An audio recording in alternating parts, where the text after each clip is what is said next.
Choke City Productions, in cooperation with 1 Yard Short Entertainment, proudly presents an NFL rendition of The Scorpion and the Frog, starring the Titans and Packers as both the Scorpion and Frog. Once upon a time there was a frog, and what a mighty frog he was. He boasted powerful offenses and a strong defense. Some would say he was the finest frog in all the land. But he had ambitions of something greater than where he was at. He sought the greener pastures of Titletown across the river. There the frog surmised would be his glory, fruits of his hard work and efforts, a well-earned Lombardi. The time was now for the frog to cross the river. There would be no better opportunity to do it. However, before he crossed, there was another that wished for passage there. The Scorpion. "Dear Frog," he says, "it appears you are looking to cross the river. I cannot do so by myself. Will you allow me on your back for passage?" The Frog should know better. The Scorpion has betrayed him many times before. It manifests in both the Titans and Packers in different ways. For Tennessee, it's in Ryan Tannehill and offensive self-destruction. Losing Derrick Henry to injury left a massive hole in their attack, and it's been repeatedly exposed by many teams, despite Dante Foreman.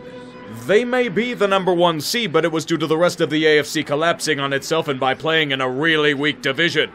As for the seemingly impenetrable Green Bay, it's in their special teams unit. It was easily the worst in football, giving up huge play after huge play nearly every week. The Achilles heel of a team that needed to win by any means necessary. The Frog is rightfully skeptical. "Why should I allow you on my back? You will sting me when I get the chance, and I will die," he exclaims. The Scorpion counters with this: "It would be foolish of me. If I sting you in the water, we both will perish. I cannot swim, thus it's not advantageous for me to sting those that carry me." With this, the Frog agrees, and the Scorpion gets on his back to be carried across the playoff river to championship glory. Unfortunately, it is in the nature of the Scorpion to sting. It doesn't matter if his survival depends on it or not, but the flaws of the Titans and Packers will cause them both to self-destruct on the river. Tennessee faces off against the Bengals, but like the Scorpion, they cannot resist implosion. Ryan Tannehill made endless bad throws to put the Titans in a bind early. And even when they made progress, the offensive play calling overthought every single situation, thus stinging their outstanding defensive performance and playoff hopes to an early demise.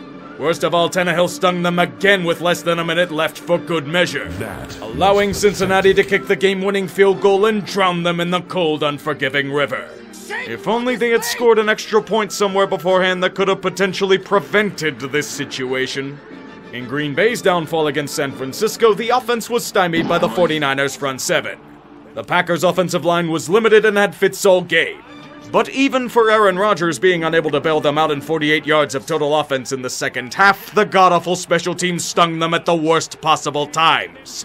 A field goal blocked before halftime, and a punting unit that allowed open passage to every invader. Worst of all, on the San Francisco field goal that ended them, they only had 10 players on the field. After they had called a timeout, their Scorpion stung them in brutal fashion, since this was their last chance to make the crossing. As the Frog realizes he's been stung, he cries, "Why did you sting me, Scorpion? Now we will both die!" The Scorpion then explains his actions. "I cannot help it. It's in my nature to sting. There is nothing I can do to stop what I am."